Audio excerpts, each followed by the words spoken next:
उपमुख्यमंत्री अजित पवार यांनी मंत्री धनंजय मुंडे यांच्यासह बीडमधल्या पदाधिकाऱ्यांचे कान टोचले। पालकमंत्री अजित पवार यांनी बीडच्या पदाधिकाऱ्यांना सज्जड दम भरला। विकास कामांसाठी खंडणी मागू नका, मी चुकीचे प्रकार खपवून घेणार नाही असं अजित पवारांनी पदाधिकाऱ्यांना सुनावलं। इतकंच नाही तर खंडणीचं प्रकरण कानावर आलं तर थेट मकोका लावेन असं अजित पवार म्हणाले। हे सुनावत असतानाच पदाधिकाऱ्यांना चारित्र्य स्वच्छ ठेवा आणि बीडमध्ये सामाजिक सलोखा राखा असा सल्ला सुद्धा अजितदादांनी दिला। बीडच्या पालकमंत्री पदाची सूत्र हाती घेतल्यानंतर पहिल्याच दौऱ्यामध्ये अजित पवार यांनी पदाधिकाऱ्यांना फैलावर धरलं। कोणी रिव्हॉल्वर काढतं, वर काही रिव्हॉल्वर उडवतात, कोणी इतर रिव्हॉल्वर वगैरे लावून फिरतात। मी डिपार्टमेंटला सांगणार आहे, जे कोणी वर रिव्हॉल्वर वाहून फिरेल त्याचं लायसन कॅन्सल करायचं। वेडेवाकडे प्रकार केलेले असतील, मी आपल्याला सगळ्यांना सांगतो, विकासाची कामं करत असताना कुणी कुणाला खंडणी मागण्याचा प्रयत्न त्या ठिकाणी करू नये। माझ्या ते कानावर आल्यानंतर त्याच्यामध्ये मकोका लावायला पण मी मागं पुढे बघणार नाही।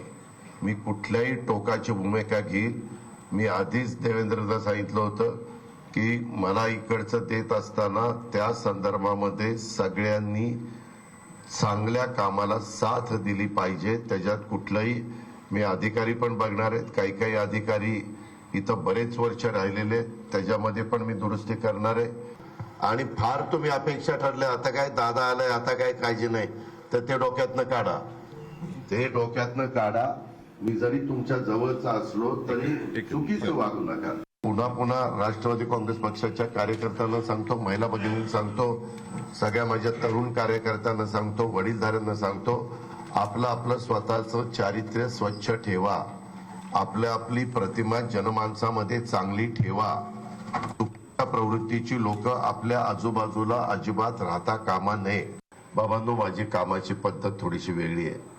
ह्याच्यामध्ये उद्याच्याला कुठली कामं मंजूर झाली तर ती कामं दर्जेदार असली पाहिजे। त्याच्यामध्ये जर वेडेवाकडे प्रकार झाले तर मी सहन करणार नाही। तो राष्ट्रवादी काँग्रेस पक्षाचा कार्यकर्ता, मी जवळचा लांबचा असं काही बघणार नाही। बीडच्या संदर्भामध्ये ही कष्टकरी समाज इथं मोठ्या प्रमाणावर राहतो। मला काम करत असताना मी जातीचा पातीचा नात्याचा गोत्याचा कधीच विचार केलेला नाहीये। जातीय सलोखा पण सगळ्यांनी ठेवला पाहिजे। युगपुरुष छत्रपती शिवाजी महाराजांचं उद्याच्या 19 फेब्रुवारीला शिवजयंती आहे। आम्ही सगळेजण प्रमुख तिथं जातो। शिवजयंतीला शिवनेरी किल्ल्यावर महाराजांच्या समोर तिथं नतमस्तक होतो, जिथं महाराजांचा जन्म झालेला आहे तिथं जाऊन त्या ठिकाणी नतमस्तक होतो। तो आदर्श डोळ्यासमोर ठेवून आपल्याला पुढे जायचंय।